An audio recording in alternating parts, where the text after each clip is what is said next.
തമിഴ്നാടിനെ നടുക്കിയ കരൂർ അപകടത്തിൽ മരണം 40 പ്രാഥമിക ചികിത്സയ്ക്ക് ശേഷം ആശുപത്രി വിട്ട കരൂർ സ്വദേശി കവിനാണ് ഏറ്റവും ഒടുവിലായി മരിച്ചത്.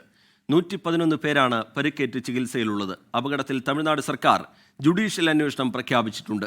TVKയുടെ 3 നേതാക്കളെ പ്രതി ചേർത്ത് പോലീസ് കേസെടുത്തു. വിജയ്ക്കെതിരെ ഉടൻ നടപടി വേണ്ട എന്നാണ് സർക്കാരിന്റെ തീരുമാനം.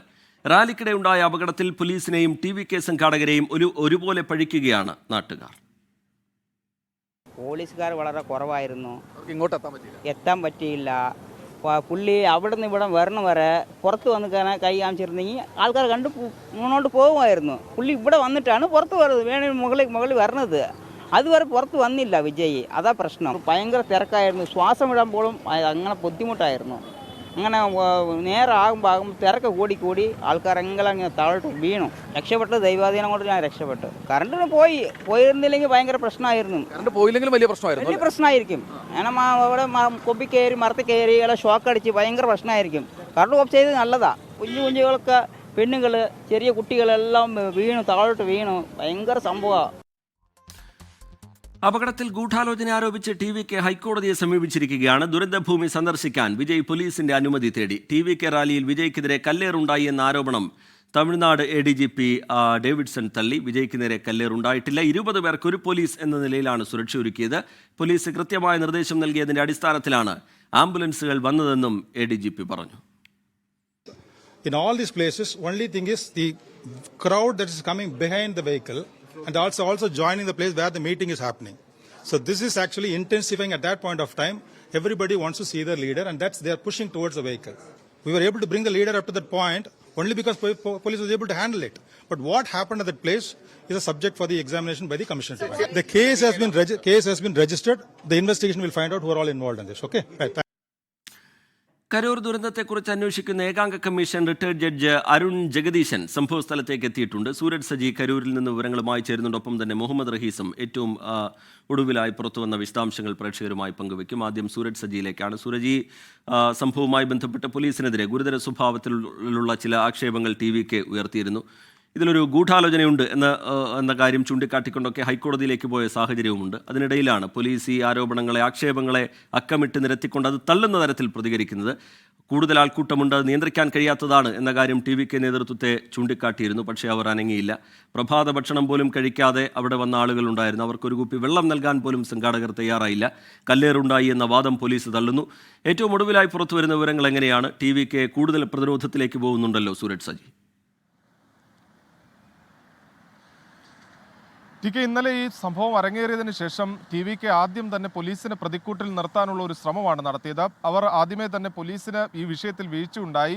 ഈ പ്രശ്നങ്ങൾ ഉണ്ടായ സമയത്ത്, ഈ തിക്കും തിരക്കുമൊക്കെ ഉണ്ടായ സമയത്ത് സഹായം അഭ്യർത്ഥിച്ചെങ്കിലും പോലീസിന്റെ ഭാഗത്തുനിന്ന് സഹായം ഉണ്ടായില്ല എന്നൊരു പ്രതികരണമായിരുന്നു ആദ്യഘട്ടത്തിൽ അവരുടെ ഭാഗത്തുനിന്നുണ്ടായത്. ഇതോടുകൂടി ഉന്നത പോലീസ് ഉദ്യോഗസ്ഥരെത്തി അവിടുത്തെ സുരക്ഷാ വിന്യാസവും ഇന്നലെ അവിടെ സംഭവിച്ച വീഴ്ചയുടെ ഒരു പ്രാഥമിക രൂപവും അവതരിപ്പിച്ചിരുന്നു. 10,000 പേർക്കുള്ള ഈ സമ്മേളനത്തിന് വേണ്ടിയുള്ള അനുമതി മാത്രമാണ് നൽകിയിരുന്നത്. പക്ഷേ ഈ 10,000 പേരല്ല അവിടേക്ക് എത്തിയതെന്ന് ഇന്നലെ രാത്രി തന്നെ ഉന്നത പോലീസ് ഉദ്യോഗസ്ഥർ വ്യക്തമാക്കിയതാണ്. ഈ വലിയൊരു ക്രൗഡ് അവിടെ ഉണ്ടായി. അത് നിയന്ത്രിക്കാൻ സംഘാടകർക്കാകാതെ പോയതാണ് ഈ വലിയൊരു ദുരന്തത്തിലേക്ക് പോയതെന്ന് ഇന്നലെ അവർ ചൂണ്ടിക്കാണിച്ചിരുന്നു. പക്ഷേ പിന്നീട് ഈ TVKക്കെതിരെ വലിയ ജനരോക്ഷം ഉയരുന്നു. 39 പേർക്ക് തന്നെ ഇന്നലെ രാത്രിയോടുകൂടി ജീവൻ നഷ്ടപ്പെടുന്നു. ഇന്ന് ഉച്ചയോടുകൂടി അത് 40 മാറുന്നു. അങ്ങനെ വലിയൊരു പ്രതിരോധത്തിലേക്ക് TVK പോയതോടുകൂടിയാണ് തീർത്തും പോലീസിനെ പ്രതിക്കൂട്ടിൽ നിർത്തിക്കൊണ്ടുള്ള ഒരു പ്രതിരോധത്തിലേക്ക് TVK കടന്നിരിക്കുന്നത്. ഈ വിഷയത്തിൽ പോലീസിന്റെ ഭാഗത്ത് നിന്ന് ഗുരുതരമായ വീഴ്ച ഉണ്ടായി എന്നുള്ളതാണ് അവർ ചൂണ്ടിക്കാണിക്കുന്നത്. വിജയ്ക്ക് നേരെ കല്ലേറ് വരെ ഉണ്ടായി.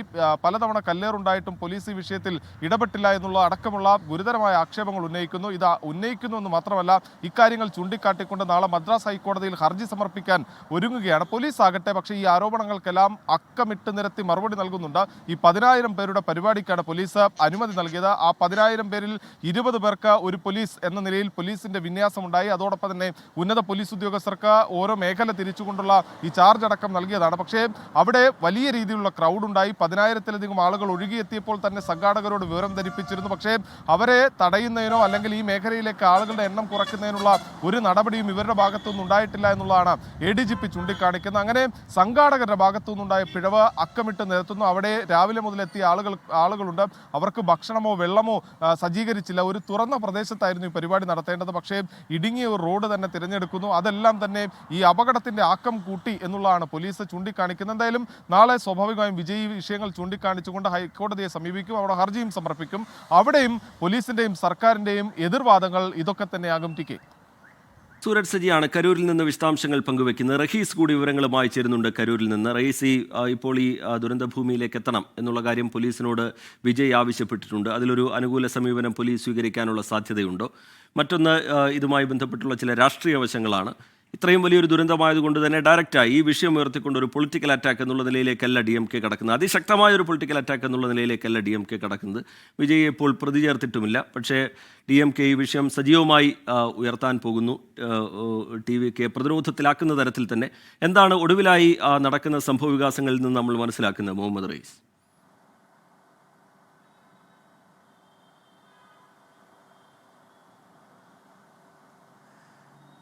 DMK എടുക്കുന്നത് കൃത്യമായ സ്ട്രാറ്റജിയാണ് എന്നാണ് രാഷ്ട്രീയ നിരീക്ഷകരൊക്കെ വിലയിരുത്തുന്നത്. കാരണം പോലീസ് ഒരു വശത്തുണ്ട്, പോലീസിന്റെ ഭാഗത്ത് നിന്ന് വീഴ്ചകൾ വന്നിട്ടുണ്ട് എന്ന് വേണമെങ്കിൽ TVKക്ക് തിരിച്ചു പറയാം. അവർ അത്തരത്തിൽ തന്നെയാണ് ഈ ഹർജി നൽകിയിരിക്കുന്നതും അതുമായി മുന്നോട്ട് പോകുന്നതുമൊക്കെ. കാരണം ഉച്ചവരെ ഗൂഢാലോചന എന്ന ഒരു വാക്ക് TVK നേതാക്കളുടെ ഭാഗത്തുനിന്ന് ഉണ്ടായിരുന്നില്ല. അതിന് പിന്നാലെ അവർ ഗൂഢാലോചന ആരോപിക്കുന്നു, ശേഷം ഹർജി നൽകുന്നു. റിട്ടയർഡ് ഒരു ജഡ്ജിന്റെ വീട്ടിൽ പോയിട്ടാണ് ഇത്തരത്തിൽ ഇന്ന് ഹർജി സമർപ്പിക്കുകയൊക്കെയും ചെയ്തത്. അത് നാളെ ഉച്ചയ്ക്ക് പരിഗണിക്കാൻ കൂടിയിരിക്കുകയാണ്. അപ്പോൾ വിജയെ നിലവിൽ അങ്ങനെ കടന്ന് വിമർശിച്ച് വിജയെ അറ്റാക്ക് ചെയ്യുന്നു എന്നുള്ള നിലയിലേക്ക് കാര്യങ്ങൾ പോയാൽ ഒരുപക്ഷെ അത് വിജയ്ക്ക് കൂടുതൽ സഹതാപം ഉണ്ടാക്കും എന്നുള്ളൊരു വീക്ഷണം കൂടി ഈ DMK നേതാക്കൾക്ക് ഇടയിലുണ്ട്. അപ്പോൾ അതുകൊണ്ട് തന്നെയാണ് പ്രധാനമായിട്ടും വിജയെ കടന്ന് ഈ നേതാക്കൾ ആരും ആക്രമിക്കാത്തത്. പക്ഷേ എന്നാൽ പറഞ്ഞു പോകേണ്ടത് പറഞ്ഞു തന്നെ പോവുകയാണ്. അതിന് ഏറ്റവും മികച്ച ഉദാഹരണം മുഖ്യമന്ത്രി MK സ്റ്റാലിൻ തന്നെ പറഞ്ഞതാണ്. ഈ രാത്രി എനിക്ക് അവിടെ കിടന്നുറങ്ങാൻ കഴിയാത്തത് കൊണ്ടാണ് താൻ ചെന്നൈയിൽ നിന്ന് കരൂരിലേക്ക് വന്നത്. അതായത് വിജയ് കരൂരിൽ നിന്ന് മടങ്ങി ചെന്നൈയിലേക്ക് എത്തുമ്പോഴാണ് സ്റ്റാലിൻ പറയുന്നത് താൻ ഇവിടെ ചെന്നൈയിൽ നിന്ന് കരൂരിലേക്ക് വരികയാണ്. അപ്പോൾ അത്തരത്തിലുള്ള കൃത്യമായിട്ടുള്ള അറ്റാക്ക് DMK നടത്തുന്നുണ്ട്. അത് പരസ്യമല്ല എന്ന് മാത്രമാണ്. പക്ഷേ കൊള്ളേണ്ടിടത്ത് കൃത്യമായി കൊള്ളുന്ന തരത്തിൽ നന്നായി കൊള്ളിച്ച് തന്നെയാണ് DMK അറ്റാക്ക് നടക്കുന്നത്. അതിനപ്പുറത്തേക്ക് TVK ഇപ്പോൾ നടത്തുന്നത് മുഖം രക്ഷിക്കാനുള്ള നടപടികളാണ്. ഇന്ന് രാവിലെ ഒരു പ്രത്യേക യോഗം ചേരുന്നു. വിജയ് അധികം സംസാരിക്കാതിരുന്നാൽ അത് വലിയ ഡാമേജ് ഉണ്ടാക്കുമെന്ന് മനസ്സിലാക്കുന്നു. അതിന് പിന്നാലെയാണ് വിജയ് അദ്ദേഹത്തിന് അനുശോചനക്കുറിപ്പ് ഒന്നുകൂടി ഇടുകയും അതിൽ അദ്ദേഹം ഈ മരിച്ചവർക്ക് 20 ലക്ഷം രൂപ നഷ്ടപരിഹാരം നൽകുമെന്ന് അറിയിക്കുന്നു. പരിക്കേറ്റ് കിടക്കുന്നവർക്ക് 2 ലക്ഷം രൂപ നഷ്ടപരിഹാരം നൽകുമെന്ന് അറിയിക്കുന്നു. അപ്പോൾ അത്തരത്തിൽ വിജയ് ഒരു പ്രഖ്യാപനം നടത്തുന്നു. പിന്നീട് ഈ റാലിയുമായി ബന്ധപ്പെട്ടത് സ്വാഭാവികമായിട്ടും അടുത്ത ശനിയാഴ്ച വിജയ് അദ്ദേഹത്തിൻ്റെ 4ാമത്തെ വാരം ഒരു മാസം പൂർത്തിയാക്കുന്ന 2 റാലികൾ കൂടി നടക്കേണ്ടിയിരുന്നു. ആ 2 റാലികൾ ഈ റാണിപ്പെട്ടിലെ അടക്കമുള്ള റാലികളൊക്കെയും അദ്ദേഹം മാറ്റിവെച്ചിട്ടുണ്ട്. അത് അനിശ്ചിതകാലത്തേക്ക് തന്നെ മാറ്റിവെക്കാനാണ് നീക്കം. കാരണം അടുത്തെങ്ങും വിജയ്ക്ക് ജനങ്ങളെ അഭിസംബോധന ചെയ്ത് ഇത്രയധികം സംസാരിക്കാൻ കഴിയില്ല. ഇപ്പോൾ DMKയെ കടന്നാക്രമിച്ചുകൊണ്ട് അദ്ദേഹം നടത്തുന്ന ഈ സിനിമാ സ്റ്റൈൽ പ്രസംഗവും അല്ലെങ്കിൽ അത്തരത്തിൽ കൊള്ളിച്ചുകൊണ്ടുള്ള പാട്ടുകളും ഉപമകളും പഴമൊഴികളും ഒന്നും പറഞ്ഞുകൊണ്ട് വിജയ്ക്ക് മുന്നോട്ട് പോകാൻ കഴിയില്ല. അപ്പോൾ അതൊക്കെ മനസ്സിലാക്കിക്കൊണ്ട് ഒരു ടാക്ടിക്സ് എന്നുള്ളത് തന്നെയാണ് TVKയുടെ ഭാഗത്തുനിന്നുമുള്ളത്. മറിച്ച് ഈ നേതാക്കൾക്കെതിരെ വന്ന കേസുകളും നിയമപരമായി തന്നെ നേരിടാൻ, അത് ജനറൽ സെക്രട്ടറി N ആനന്ദിനെതിരെയൊക്കെയും കേസുണ്ട്. ഇതിൽ ഏറ്റവും പ്രധാനപ്പെട്ടത് ജുഡീഷ്യൽ അന്വേഷണം ആരംഭിച്ചിട്ടുണ്ട്. അല്പസമയം മുൻപാണ് ജുഡീഷ്യൽ കമ്മീഷൻ ഈ കരൂരിലെത്തി അവിടെ നിന്ന് വിവരങ്ങൾ തേടിക്കൊണ്ടിരിക്കുന്നത്. അപ്പോൾ അതുമായി ബന്ധപ്പെട്ടുള്ള റിപ്പോർട്ടൊക്കെ 2 ദിവസത്തിനുള്ളിൽ പുറത്തു വരും. അതിലൊക്കെയും TVKക്കെതിരെ വലിയ വിമർശനം ഉണ്ടാകും. അപ്പോൾ TVK എന്ന രാഷ്ട്രീയ പാർട്ടി, വിജയ് എന്ന രാഷ്ട്രീയ നേതാവ്, ഇവർക്കൊക്കെയും ഈ സമയം വളരെ നിർണായകമാണ്. ഇതിനെ ഏത് തരത്തിൽ അതിജീവിക്കാൻ വിജയ് ശ്രമിക്കുന്നു, അതിന് വിജയ് പാകപ്പെട്ടോ എന്നുള്ളൊരു ചോദ്യം കൂടി ഈ ഘട്ടത്തിൽ ഉയർന്നു വരുന്നുണ്ട്. TK ശരി, മുഹമ്മദ് റഹീസ് കരൂരിൽ നിന്ന് വിശദാംശങ്ങൾ പങ്കുവെക്കുകയായിരുന്നു. ഒപ്പം തന്നെ സൂരജ് സജിയും കരൂരിൽ നിന്നുള്ള ഏറ്റവും പുതിയ വിവരങ്ങൾ പങ്കുവെക്കുകയായിരുന്നു. എന്തായാലും സംസ്ഥാന പര്യടനം വിജയ് മാറ്റിവെച്ചിട്ടുണ്ട്. ഇതിന് പിന്നിൽ ഒരു ഗൂഢാലോചനയുണ്ട് എന്നാണ് ഇപ്പോൾ ഉയർന്നു വരുന്ന വിമർശനങ്ങളിൽ ഒരു പ്രതിരോധമായി TVK ഉയർത്തുന്നത്. ജുഡീഷ്യൽ അന്വേഷണം ആരംഭിച്ചു കഴിഞ്ഞിട്ടുണ്ട്. കോടതിക്ക് മുമ്പിലേക്ക് വിഷയം എത്താൻ പോകുന്നു. DMK ഇതൊരു രാഷ്ട്രീയ വിഷയമാക്കി സജീവമാക്കി ഉയർത്തുന്ന നിലയിലേക്ക് കാര്യങ്ങളെ കൊണ്ടുപോകുന്നുണ്ട്. സൂരജ് സജിയും റഹീസും വിശദാംശങ്ങൾ പങ്കുവെക്കുകയായിരുന്നു. ഇന്ന് ലോകത്തെവിടെയായാലും ഏത് സമയത്തും 24 വാർത്തകളും ഓഗ്മെന്റഡ് റിയാലിറ്റി പാക്കേജുകളും എക്സ്പ്ലെയിനറുകളും വിശദമായി കാണാൻ ഞങ്ങളുടെ YouTube ചാനൽ നിങ്ങൾക്ക് സബ്സ്ക്രൈബ് ചെയ്യാം.